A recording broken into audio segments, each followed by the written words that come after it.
Hey, it's Chase from On the Table Gaming, and welcome back to episode 125 of the On the Table Gaming podcast. Today, we have a lot to talk about.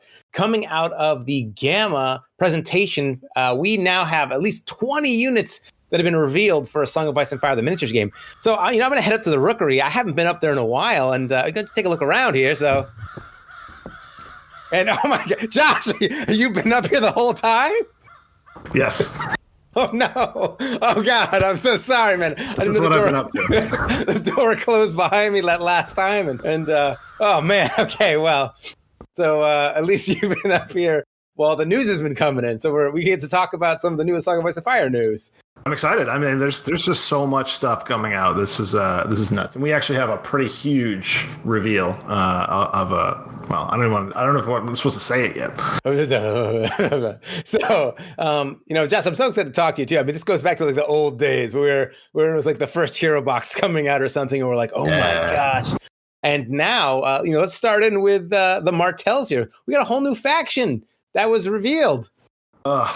So exciting. I mean, like, whenever there's a new faction, that's like got to be the most exciting time in the game, because it's not just, I mean, every hero box, every unit kind of like shakes things up a little bit, but when it's a whole new faction, it's like your brain goes all over the place with all the possibilities. I'm super pumped to see what the Martells are all about. That said, hated them in the card game, so let's see how much of that personality they take into the miniatures game. Oh, they're dropping the hate already.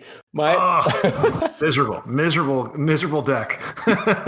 My favorite, as soon as the news came out, Simon had posted on like one of the reveal images saying, well, great, I'm running out of factions that I can claim to be like, oh, that's the faction I care about the most. So for all you diehard Martell fans out here, your time has come. I can understand Martells though a little bit more than like, the people who are like big Bolton fans or things like that. Those are weird. Those are the weirdos. The weirdos? Oh, I especially like the Red Viper. Oh my gosh! And in the movies, although actually in the TV series, it does get a little weird when they go to Dorne. Like that might be kind of a weird part of the narrative process. I felt like it was handled a lot better in the books. Yeah, the show and the books, for those who don't know, are very far apart in what happens in Dorne. Yes. That's, sometimes you just got to wrap up a storyline super abruptly. So that's, You just got to check the box and move on. Can we just kill all these characters at the exact same time? Yeah. I think that was the best part about season 8, though, right? Was it kind of like made you forget about the subplots in Dorne and things like that, Like, what? Just don't worry about it. So with the Martell starter set, and there is some flavor text here, and I can do a dramatic reading. And I don't know if you want to set me up with some background noise here. What's the appropriate soundtrack for Martells? Can't you do that with like special effects and like have some like a desert wind blowing and some yeah. So here we go. Here, beatbox it.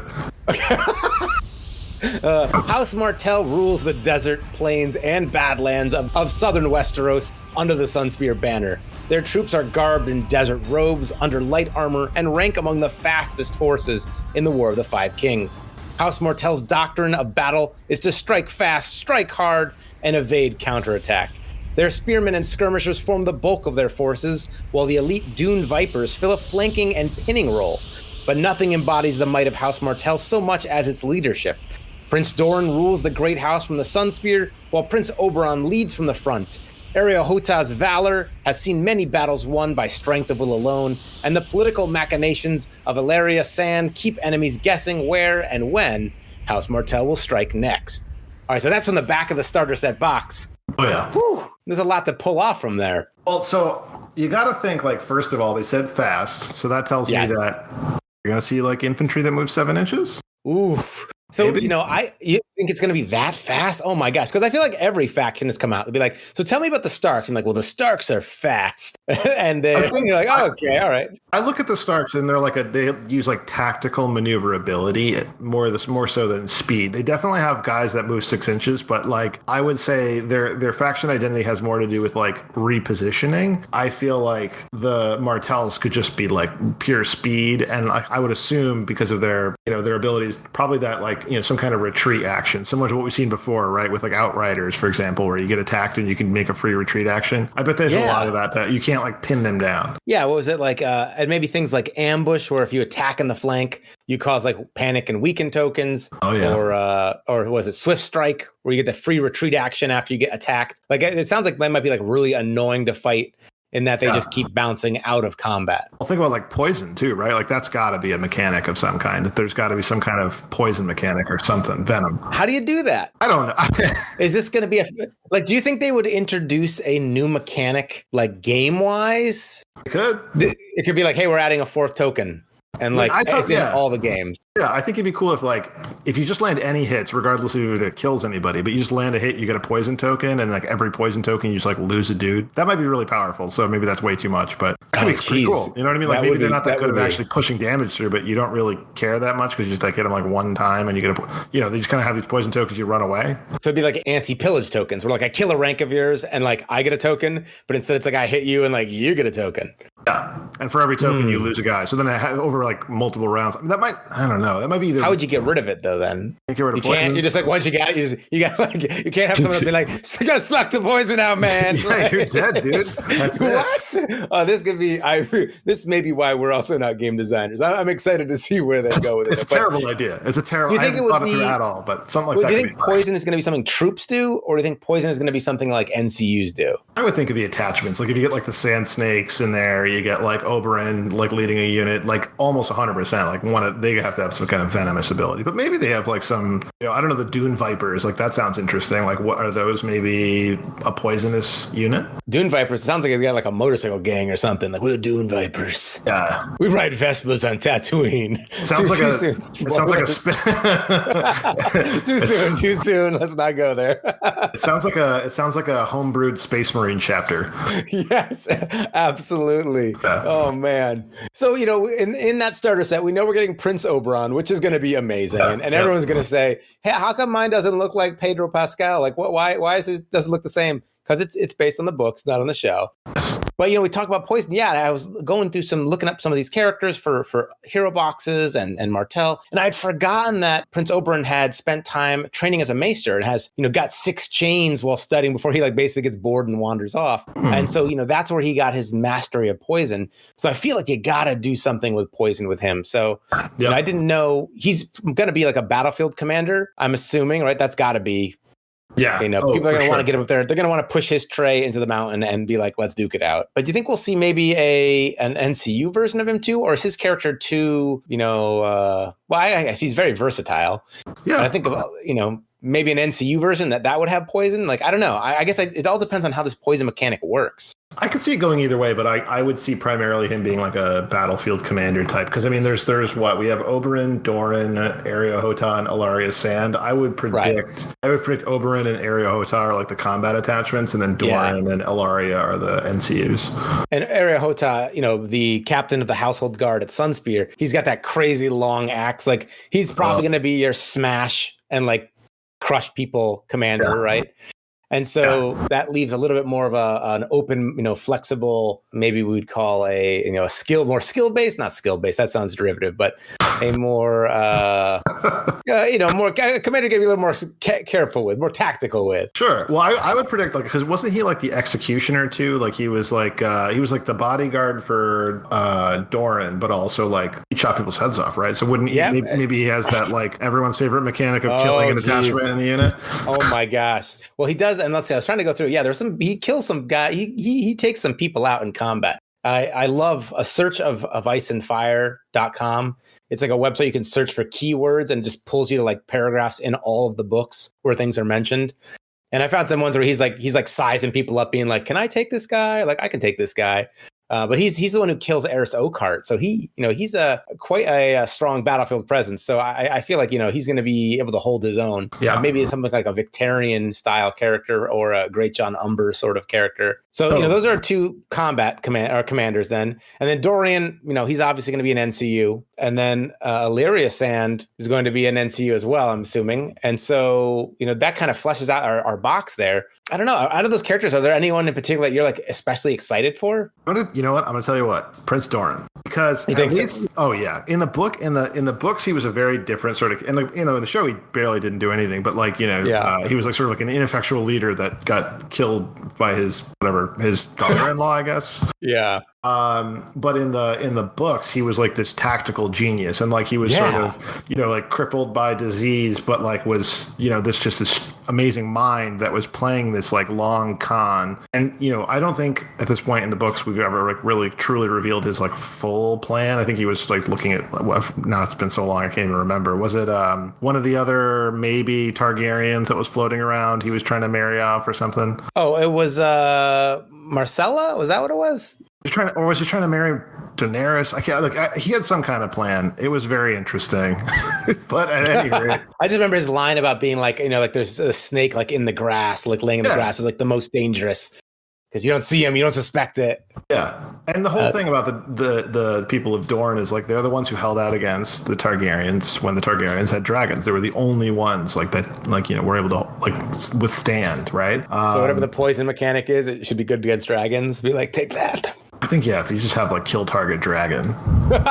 It's just like execute. It's just like for what's that called? Where you just kill the. I'm talking about is like on a 3+. You see, why even roll? Just have a tactics card. Destroy target dragon. Just have a tactics card. Kill commander.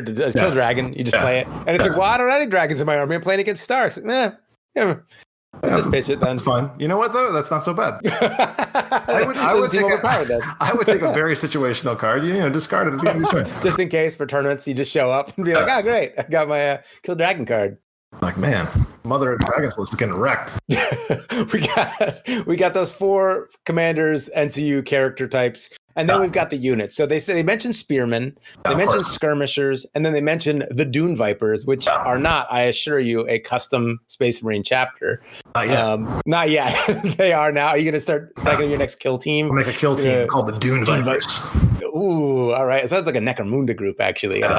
Some sandy looking armor. Cool. And, this is going to roll out just like they did the Greyjoys. So no longer are we doing this sort of faction parody thing where it's like Baratheons and Targaryens, Starks and Lannisters, Free Folk and, Night's Watch.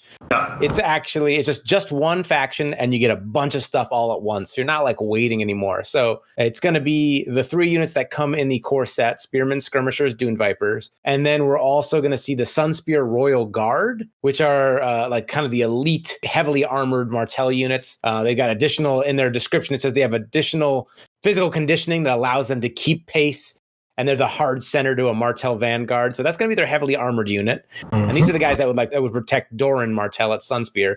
So we got that elite unit, and then we got a Martell's Hero 1 box that has the Sand Snakes, and then Harmon Uller, the Lord of Hellholt, as well. And the only thing I'll note for the Martell Heroes 1s with the Sand Snakes, all 4 of those daughters, in the description it says they manipulate their enemies both on and off the battlefield with their father's same lethal precision, which makes me think, okay, might they have a similar mechanic to Prince Oberon? And what do they mean, you think, by manipulate their enemies both on and off the battlefield with their father's same lethal precision? You know what that means, Chase. You know. What do you think? Oh, come on. What? Did you not watch the show? Oh, I don't know. This might be kind of. I just remember a lot of like flailing around, in the sand, and there's something like a boat, and I don't know. Yeah. It's all kind of a haze now. So they got some salacious moves. That's what you mean. Oh yeah. It's just gonna be. We better see the sculpts on these. We'll see if. I'm sure they'll be safe. They'll be safe for work. Don't worry. Okay, there we go. Is it bad that I was like, I don't know what you're talking about? I was like, come on, man. I was like, what are you talking about? Let's just say. They're like the Black Widow, right? They're like poisoning these dudes. Let me just say, I've missed many flirting attempts in my life where I'm like, wait, was she just? You missed it. Oh, good to know. You wouldn't get killed with a poison smooch. That's true. You're right. I've never been killed by a poison smooch, so it's come in handy. So good.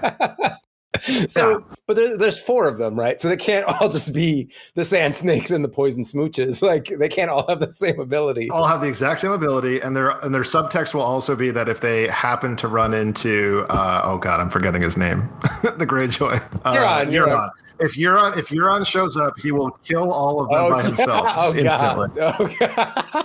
That's just it. It's like if Euron is on the table. If you are engaged with a unit containing Euron Greyjoy, kill every sand snake. He will punch all of them in the face. Don't. Oh man, I really try not to think of Euron Greyjoy from the show because that character I'm still somewhat bitter. So in fact I think he was more annoying to me than like all of season 8. But that I have strong opinions. Close call. Yeah, he's like coming out of the water to fight. Do we have to have spoiler tags for this? I'm not sure, but when he came like out of the water to fight Jaime again, and it's like, what the heck? Yeah. Why won't you die? He is the worst. Anyway, yes, the Sand Snakes, very cool. I was almost wondering if they would put them in a unit together, like almost like the Kingsguard. That'd be kind of cool.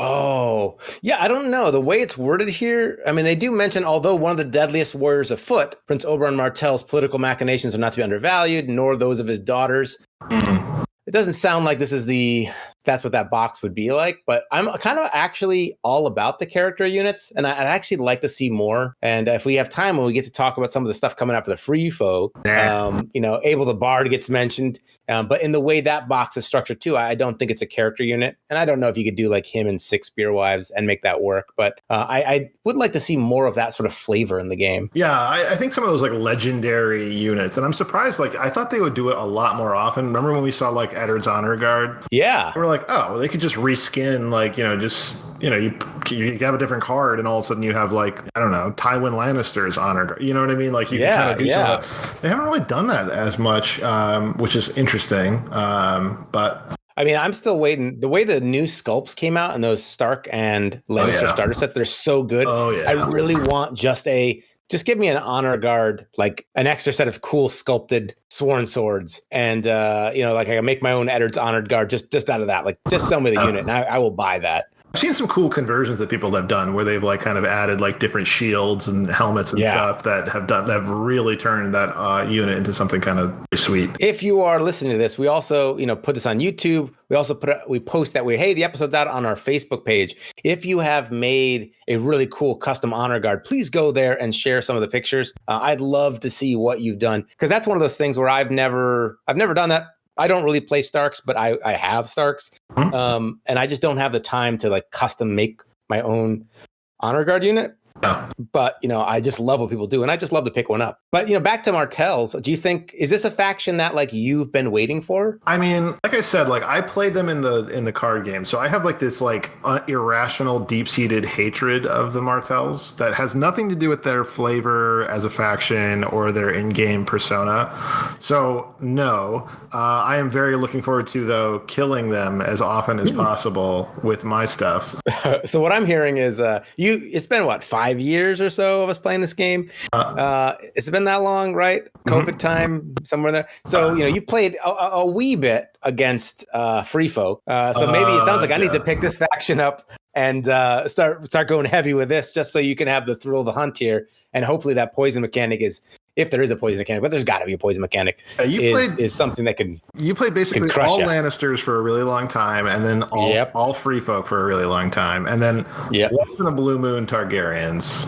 Yes, I bring out Targaryens, like Starks and Baratheons that entire time too. So I guess it's not that. Oh my gosh! And then down the road, it's like a ton of Greyjoys, a ton of Starks. The one faction I feel like I hardly ever play is like pure neutral, but that's okay. No Bolton people in our circle, and I think I'm okay with that. No offense, Mike from Off the Wall Gaming. No weirdos. Oh wow, what? That's harsh. That's harsh. But it's always fun to hear what draws people to certain factions. I was just never like a bad guy. Neither. That's not like my main draw, with rare exception. But the Martells, I think, out of most of the factions, like I feel like they kind of come off a little bit as like the good guys in a lot of ways. Yeah. Like there's a lot of cool stuff about them, and they're not like straight up like, you know, evil. Yeah, well, it's like when the when the Lannisters are kind of at the top of their game, right? Like when you're kind of like at the midway point where they basically wiped out the Starks. You know, you got nothing left. The Martells kind of show up and start messing with the Lannisters stuff. They're kind of edging them out. They're kind of messing with them a little bit, and so it kind of feels like you're on their side because they're anti-Lannister, right? Like they're like, right. I don't know if they're good necessarily, but they're just like against the worst guys in the whole book. So kind of rooting for them. Well, you know, I was really a fan of how the stuff rolled out for Greyjoys. You know, the last couple of years have been crazy with distribution. Distribution's always been difficult with this game, but COVID really kind of knocked things for you know, just off the wall. But you know, I have some people that jumped in and started off with Greyjoys. First time really kind of getting into the game. And the fact that they were able to get all that stuff at the start, like they were able to like seamlessly merge, especially the ones that have like background experience in wargaming and are like serious, like, you know, depth of experience there. Like they're just folded right into the groups. And it's like as if without missing a beat. That is so great. And, you know, you kind of remember like the old way when it was like the faction came out and you got your starter set, but like you could play with everybody. You could buy neutrals. And I know it's like, oh, I forget the neutrals. But like, you always it was like a little different when you only had like the one unit. Like, you know, I had my free folk and I bought my spear wives and I was like, wow, you know, having another heroes box, the extra few units, like especially when it's like, oh, one of them is like a really heavily armored or like a very specific type of unit. Yeah. That's just so helpful. I agree. I mean, it was one of those things where like when the Baratheons first came out, we kind of had like a long stretch where you really needed like neutral help to fill in the gaps because you had like kind of a lot of the same type of unit. You know, you had a lot of like heavy infantry. Yep. And so if you want to stay in faction and not have to use a whole bunch of, you know, neutrals, then you kind of get stuck with this, you know, all right, I'm taking some pretty limited options. But it's really cool to see that they're doubling down on being able to like sort of release like a whole bunch of stuff at the same time so that, you know, you get your little taste there with the starter set where you go whole hog and you buy a bunch of stuff, but you'll be able to like field an army that's pretty unique and different than maybe everything else that you're seeing out there. So the last time we played, you switched it up. You didn't do Baratheons. You went with Starks. Yeah. And what was it like getting those back on the table and under the new cards? Their tactics kind of sucks compared to the old way, but I think everybody knows that. Did you miss your Swift Advance? Oh god, like devastating impact, and it was just like the old cards of like the sudden charge and stuff were just so good. I mean, these were fine, but I think the Starks have a lot of really cool maneuverability, stuff that they can do. I think Arya Stark is actually super underrated. I think Rob's got some pretty cool play, and so like I like that sort of. You're probably going to charge me here, so I'm just going to maneuver out of the way, or I'm going to maneuver behind you so you can't even see me anymore. You know, like that kind of stuff is super cool to me. So I like that aspect of it. I mean, you won the game. That's always been your style of play, though. No, well, but that's your style of play. But like, I feel like you kind of have the skill. I always think of you from like X-Wing being like one of those like arc dodger, like, you know, you're going to jump out of the way so I can't shoot you style of play. You know, it was fun playing that matchup with you, not only because I've played my Free Folk and your Baratheons a lot, where it's just like, well, I know you're going to be slow, so I'll just do this and this. But, you know, I just see you kind of playing that style again. I know your heart's in Baratheon, but, you know, I think you might be a Stark player, true and true underneath there. Yeah, I mean, Stark's my, you know, that's my first love, you know what I mean? Like, I can't get away from it. I just, you know, it was like the Baratheon was the new hot girl on the street, so. But now, you know what? Everything old is new again. Well, you know, I haven't played Stark, so it's like a whole new deck. It's whole new units. I mean, we played Karstark Spearmen, which I thought were really pretty sweet. They were fantastic. You know, I had my Tully Sworn Swords, like just absorbing like 40 hits a turn, like curses. Yeah. That's not getting, you know, there's so much to explore there. But so we got this Stark Hero Box 3 coming out now. Just to preface all this, there's a whole bunch of hero boxes that were revealed at GAMA. The Starks Hero Box 3, the Lannister 3, Night's Watch, Free Folk Baratheon 3 and 4, and Targaryen. So no Greyjoy one there, but they just got one recently. Don't you like how the Baratheons get 2 hero boxes at a time because we get 2 different factions? That's true. I mean, they're basically different factions. Best faction in the game. Oh, geez. Probably that might make them more expensive than Free Folk, actually. I used to complain about like how many Free Folk units I had. Your Baratheon force has to get quite large then when you like to play both sides there. Yeah, but let's get into this. This is the cheapest mini game you could possibly buy into. That's true. It's fine. That's true. Keep them coming. So the Starks Hero Box 3. So in this Hero Box, it sounds like we're getting Robb, the King in the North, or the King in the North. Mage I think it's pronounced Noth. Noth. King of the North.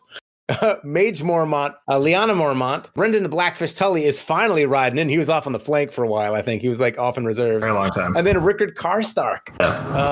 We don't know what these characters do yet, but this is going to add, anytime you get a hero box, it adds so much playability here. Mm-hmm. Is there anyone that you're excited to play just on the name or the lore, or you're like, oh, this character's cool? I mean, my joke answer would be Lyanna Mormont. So I would have that extremely dubious charge into a giant. But I don't know. I think I'm excited to actually play Brynden Tully like in a tournament. You know what I mean? Like he's one of the. It's kind of lame, but like we've had Mage Mormont and Brynden Tully like in this like sort of unofficial black hole since the Kickstarter. You know? Yeah. Like, it stopped us from playing each other, obviously, but like there was always this thing of like, if you ever really play anywhere, you can't use this stuff. So it's cool that that's like finally coming out with different sculpts, and I really like what they did with Robb, the King in the North, because I do really dig when they sort of evolve characters. Is like you're almost like you're moving through the timeline now, and you're starting to like see these characters advance through the narrative. It's like, if you ever played like the card game for Game of Thrones, or you played like the old Star Wars CCG, you're starting to see like a character who maybe started off weaker and is becoming better and more powerful as they sort of move along. I think that's a really neat design space, right? It's like it's a same character but totally different look. Yeah, I think that both the Mormonts I think is really cool. I don't think hopefully she won't have some like anti-giant tech. But Mage has been out there for a while. Like I said, you can't bring it places. And so actually, now that you say that, I know one guy who's like super into Mage and like the Mormonts as a whole. And like when he bought in, he like bought a Kickstarter exclusive one from somebody just so he could have her in his force. But actually, I think for a lot of other players, because you don't use them in events, if you are playing with that in mind, you start to not really list build with her. Right. And it slowly gets weeded out of your collection or just the theory crafting you're doing. So to get her back into the mix, I think that'll be cool. And I think for me, like I picked up that starter set, and the sculpts are so good. And, I'm thinking like, wow, okay, if I want to start getting some Starks moving around a little bit more every once in a while, like what kind of force do I want? And I think I want to lean into like a Tully Mormont style force, or just move away from like the Sworn Swords, just have a lot more focus on like the subgroups. Yeah. And so having like a bunch of Mormont characters, a bunch of Mormont troops, I don't know. That catches my eye. That's one of the things I like about the Starks. So the Starks is like this hodgepodge of like different sub-themes. Like you've got like your heavily armored Tullys, you've got your Berserker Umbers. Like there's like all this like, you kind of throw it all into like one melting pot of just like, northern maniacs. And that speaks to like my inner free folk player, like having the diversity of options and then seeing that again, but they're like very different than free folk. Oh yeah. Makes me be like, oh yeah, like I kind of do that. They wear armor. Yeah, exactly. Yeah. Although the chariots, that has been like the most fun moving those around. I'm like, I do have the Bear Cav, but I'm like Outriders, Tully Cavaliers, that they pack a punch. Like that could be fun to roll out with a few times. I need to play with my Tully Cavaliers. After I reread their rules for the first time in a while, I was like, that seems pretty good. Like just nuking a unit. Maybe next time we play, I'll borrow your stuff and throw some of my stuff in there too, and make you face some Starks. Nice. Some Stark fury. All right. Then finally, we got Ned Stark for the Stark as well. Mm-hmm. He's got his head on him. So I wonder what will differentiate him between. It looks like an NCU though, right? He doesn't have like any armor on. He has no armor and no sword. So yeah, it's got to be NCU version. I mean, I love the skull. The Hand of the King. They look fantastic. I'm not really sure what the Lyanna Mormont pose is doing there. She's kind of just like. He's a little kid. She's chilling. No, oh, sorry. Not Lyanna. I meant Mage. She's sort of just like holding her. She's pointing. She's like, crush them. She's not even pointing. She's sort of just holding her hands. I guess you're right. You know what I mean? I think for Ned, he's definitely the Hand of the King, because in the box art you can see he's got a big golden pin on him. So, I wonder how that'll play through. Either way, I'm excited. And then we got Lannister Heroes 3. So Queen Cersei and Tommen, hostage Jaime Lannister is going to be in the mix there. So he's also finally making it into the game. Yep. Sir Kevin Lannister, of course, Sir Kevin, who can forget. Yeah. And then the Mountain That Rides. he's gonna smashing some heads in. That's awesome. He's another one that's like technically been illegal for a long time in a tournament play, but illegal. I guess the weird thing is like we start talking like tournament play, but it's like there's so many other ways to play. Of course. Like it does have an impact. And then Sir Adam Marbrand, Qyburn, and Sir Robert Strong. So I actually had to look up Adam Marbrand because I was like, who the heck? Like, first off, Lannisters, they all kind of blend together. But so he was a childhood friend of Jaime. He got to actually command Tywin's Outriders. He fought at the Battle of Green Fork.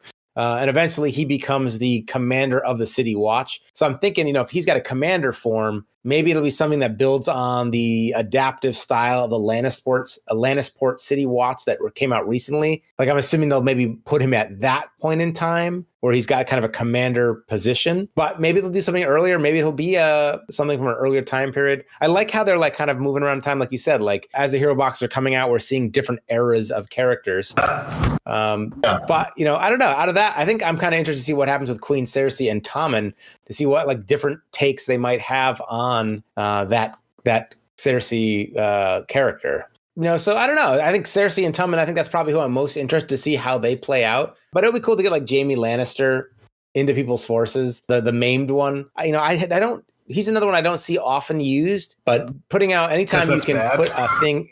Well, I know it's very situational. While your opponent controls the crown, this unit suffers -1 to hit. But although it gives a bonus of +1 morale to the unit's roll, when the unit gets killed, it gives up a victory point. And like, that's huge, right? You throw that in a unit of raiders, yay, +1 morale, but like, you're going to explode that and get yourself a free victory point. Like, that could be very, very powerful. Then you get the point that you don't get for them being significant. That's true. I guess you're right. I guess you're right. But like, but now you got a little reward for all your work when you go kill somebody, I mean, -1 to hit. Right, so you're not a fan of Jaime. Not a fan of Jaime Lannister, main hostage. Huh? He hasn't ever been that like I think effective enough to like warrant. But I could be convinced. I think he'd be cool in like a narrative type of game. You know what I mean? Yeah, fun. It'd be really cool to you do like some sort of like escort. Can you get this unit across the board? Maybe someone can mess around with. Well, I think, and then let's jump on over to Night's Watch Heroes 3. Let's go fast here so that we can, I know we're running short on time. I want to get to the good stuff. So yeah, Night's Watch, they get some stuff. Cotter Pike, Sir Dennis Mallister, Cotter Pike being the guy who captured Rattleshirt. So, shaking the fist there. He also is the one who captains the Talon. He's the one who sails up to Hardhome and helps rescue those wildlings. So maybe a redeeming part there. We're going deep cuts. Hey, I gotta get to this. The Night's Watch characters, I'm always like reading them and be like, who the heck is this? Like Sir Dennis Mallister, the commander of Shadow Tower. And it's like, oh yeah. And then here's the real one we've all been waiting for. Is I think it's Satin, or is it Satine? Satin? I think it's Satin, yeah. S-A-T, Satin. And so he was a former sex worker from Old Town. And he was, follower of the Seven. He's actually out there and takes an oath by the Weirwood Tree with Jon. And he becomes a steward. So that makes me assume he's going to take an NCU role. But, right? Finally in the game. We've been waiting for that one guy from Old Town. And then Dolorious Ed. He's in there as well. So that's cool. Did you forget about another steward character? Forget about Benjamin Stark, though. That's who I thought you were going to say for the big one.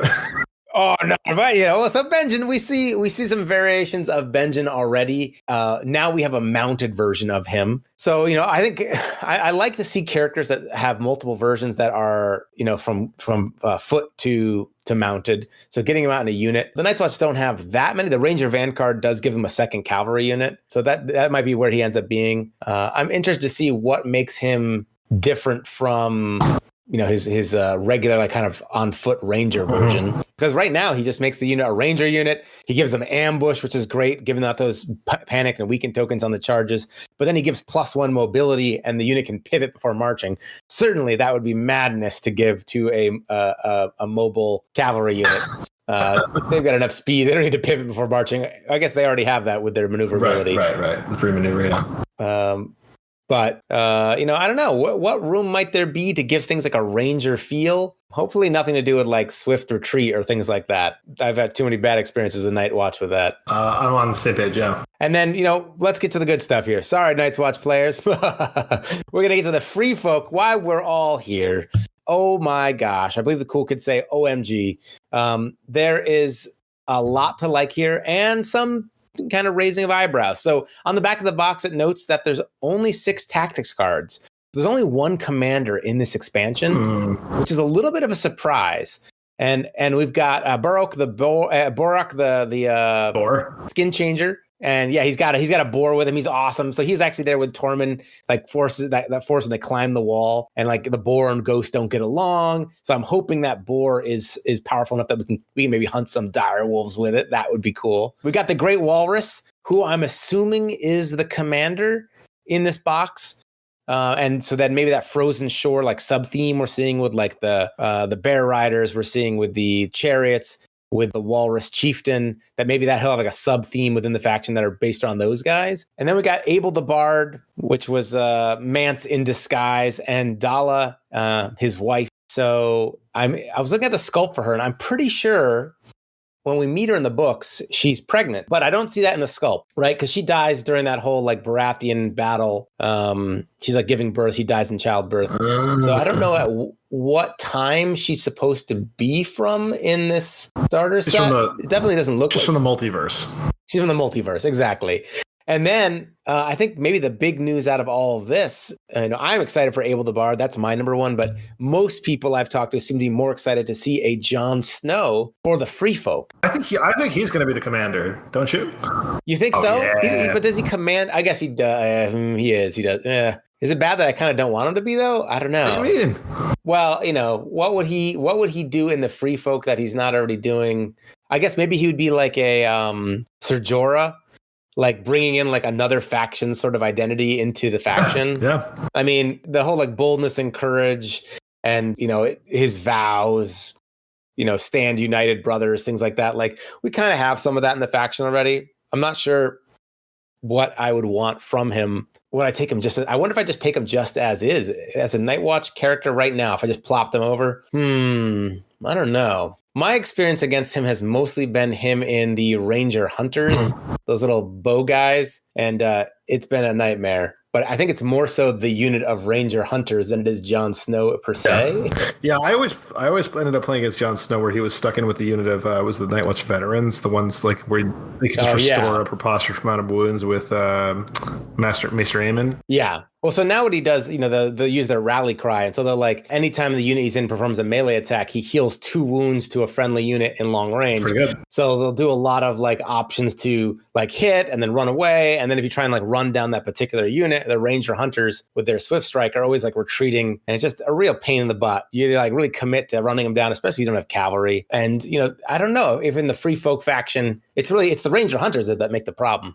I don't know. I wonder what he would bring to the Free Folk that we'd really want. And there's probably people listening right now going, oh my gosh, Chase, you want X, Y, and Z, but it's not coming to mind right now. I'm just looking at this boar and being like, I want more animals like Definitely this. On theme. And so we're going to cycle when these things get revealed. I think we'll do some real deep dives here. We're just kind of touching the main points here. And we've got Baratheons 3 and 4. Baratheons 3, it's your boy Stannis. That's right. And now he's mounted. And so they refer to him as a juggernaut in the text there. And it's cool to see him as a mounted character here. I'm assuming he's going to be a commander here. Do you think we could get a solo commander like Mag the Mighty, where it's like just Stannis mounted as a commander and he's like on his own solo tray? I mean, or is that maybe unusual? Yeah, I mean, maybe. I think there's like on horseback too, that might be a little bit strong in certain games where you really want to keep your commander out of danger. But it really depends on the stats too. Yeah. Well, so they say in the field, King Stannis is a juggernaut, rallying his forces to stand against ever-growing odds. When I hear juggernaut, I'm like, oh, is he going to be like smashing people down? But the next line, rallying his forces to stand against ever-growing odds, is that more of like an inspire and emboldened bubble? To me that sounds like a 2+ save and emboldened. Okay. Isn't that sexy, but Yeah, I mean, it never hurts. I feel like morale is something like you never really worry about until you do, and then you're like, oh no, like a negative what? Morale tends to be either like kind of not that bad or it's like horrendous. Yes, yeah. We got Justin Massey, of course, A very normal name, by the way. Yeah, exactly. You look it up and it'll be like, it's like I got people's like Facebook profiles. That's just a dude. Like, oh, what's up, Justin? Like, whatever. Like, yeah, man. And so he was advisor. He was the one who actually advised retreat at the Battle of Blackwater. So maybe he'll give like a free retreat maneuver or something. No, that's a deep cut. That's a deep cut. We got. I do like how it's like just like, hey, what's up, Justin Massey here at Massey Automotives. Thanks for stopping by. Greg Jones. Hey, it's Greg. Hey guys, it's Greg. We got Dale Seaworth as well, who is the oldest son of Davos Seaworth's 4 sons. Of course, gets killed at Blackwater as well. Yeah. So I don't know. So his whole big thing was actually Stannis was the one who gave him the letter to go spread news of Cersei's incestuous relationship. So maybe he'll get some special like bonus when he's on the letter zone. I'm not sure. I'm trying to. What can this be? I think so. Brienne Faring, which is Stannis' squire. I'm assuming could that maybe be a additional attachment you can field if you take Stannis? I don't know. Like, what do you do to make Stannis' squire cool? Here's what I think. Here's what I think you do. Right.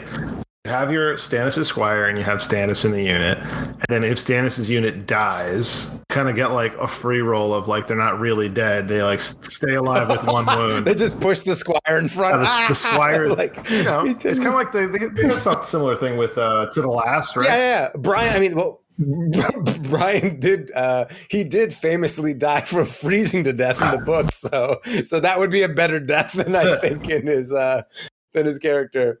Oh my gosh. And then there's Maester Cresson, and that was the guy who tried to poison Melisandre and it didn't work out. And they both end up drinking from the cup and she's like, I'm good. And he's not good. It was very much not good. He drank the strangler poison, right? Yeah. And so that strangler poison, do you think maybe this has been held off? Actually, if these come out before Martell's, will we maybe see a poison mechanic with him? And that would be like the introduction of the actual poison mechanic into the game? What about this would be flavorful, right? You activate Maester Cresson, you put him on a tactic zone. You can replace the effect with roll a d6 on a 2 through 6, kill Maester Cresson and an enemy NCU, and on a 1 you just kill Maester Cresson. Yeah, I mean, I feel like they've moved away from doing those sort of like roll the die effects, but that would make sense for him, right? It's like a 1 in 6 chance of just doing straight up nothing and losing an NCU. Would I take it? Probably not. But I don't know. It could have or it could be one where like you kill him and not kill an NCU. I don't know. You're right. It would be cool. I don't know. Yeah, we'll see where that goes. And then Baratheon Heroes 4. So they're going, you're going to have so many, as a Baratheon player, so many hero boxes here, which brings in the Rainbow Guard. Is it a full-size Loras Tyrell? Oh, too soon. Yeah, so that is a comically small halfling miniature. I just don't, oh man. I think in the history of the game, was it the Bolton Cutthroats that were like a little bit like kind of tall, and then he's a little bit kind of small? Right. Those might be the 2 units that were maybe the weirdest there. So this is your second chance at getting a Loras Tyrell. I really hope he's regular size. And you got Sir Robert Royce, you got Lord Bryce Caron, Sir Emmon Coy, Sir Giard Morrigan, and then Sir Parman Crane, and then of course Brienne of Tarth again. There's a lot of her. So I know. I mean, I love Brienne of Tarth, and I guess I'll be totally fine with having a third Brienne of Tarth miniature. Don't have as a good Brienne of Tarth. What do you mean? What do you mean a good Brienne of Tarth? There's no good Brienne of Tarth model. I mean, like, which one is like really strong? Oh, the one where she points the sword. That's the great one. It's a great model, but it's like, the game effect is not that good. Oh my gosh! How dare you? You're going to get Brienne the Blue. 1 point. Renly's Protector. After Renly Baratheon's unit is attached, this unit performs 1 attack or charge action on that attacker. That sucks. What are you talking about? That's not good. Hey, anytime you get another charge, you guys are so slow. That's letting you cover distance and punch somebody. Oh my goodness! No, you don't want that for a point, man. You guys are spoiled over there. Baratheon territory. You used to like float around just to get a free charge, like maybe once in the entire game for 2 points or 1 point. No way. One point. I'm sorry. Fine. I don't know. That feels like it could be a combo moment right there for me. But All right. To be fair, I don't really play Baratheons. In fact, I'm trying to think of the last Baratheon game I played that wasn't a demo game or at a convention using like CMON material. Oh, yeah. So, yeah. I've played a lot of Baratheons, and I can tell you that that is not an effect I'm looking to do generally. That's because you just like to sit there with your Rose Knights and be like, go for it. Hit me again. That's cool. Well, we got, in the interest of time, we do want to come back to this for next week too and talk about some more of these units here, but let's hit Targaryen heroes and then wrap things up. So Targaryen's Heroes 3. Now we're moving away. So the last unit was those Blood Riders, right? They were Khal Drogo's like elite unit, which is a great, really cool addition. And so now we're seeing a bunch of really difficult and hard to name characters. But Josh, you're gonna pronounce as an aficionado of the card game, I feel like you probably have these down, right? Yeah. Let me just for people listening at home, when I was like, "Hey, Josh, for the Targaryen heroes, I probably were going to say these wrong, and here's who I've got." And I started listening, and I was making like guttural noises on the phone.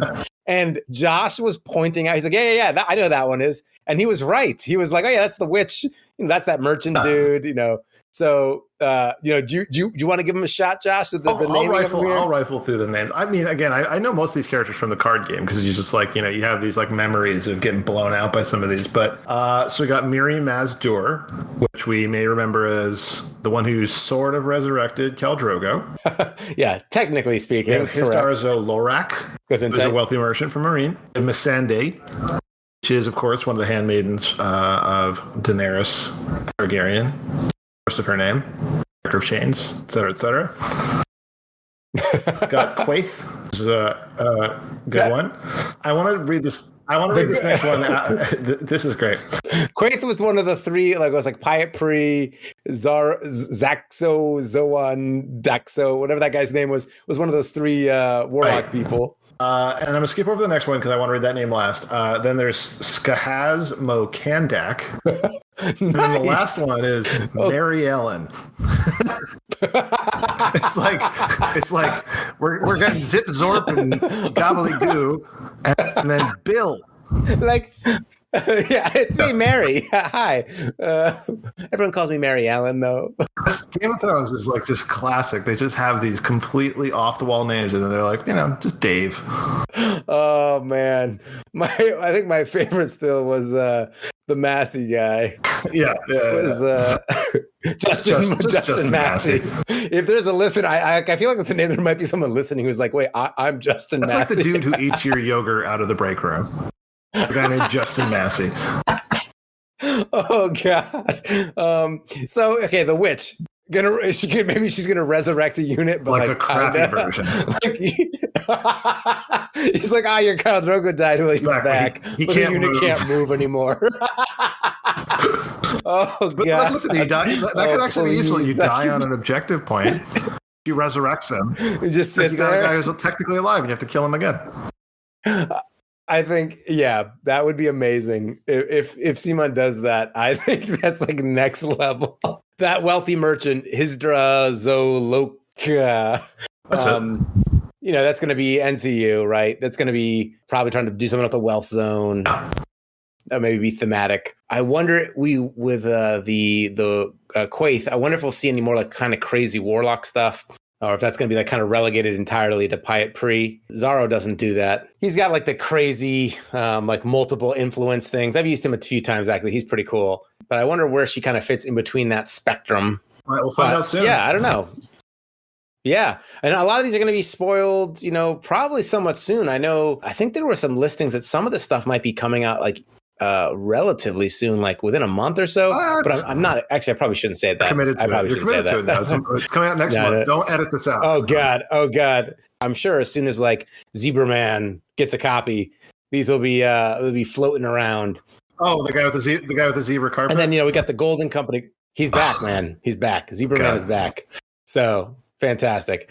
We needed him in this world. Then we've got a whole bunch of units. Golden Company crossbowmen, so the Golden Company are going to be arriving. Highgarden pikemen, Riders of Highgarden, Drowned Men, Golden Company swordsmen, the Castle Rock Honor Guard, Golden Company elephants. The overrated elephants, yeah. The overrated elephants. And in these, I was thinking like maybe they'll be like mammoths, but they say they're simple beasts and not having a trained Golden Company handler nearby may cause the elephant to lose control.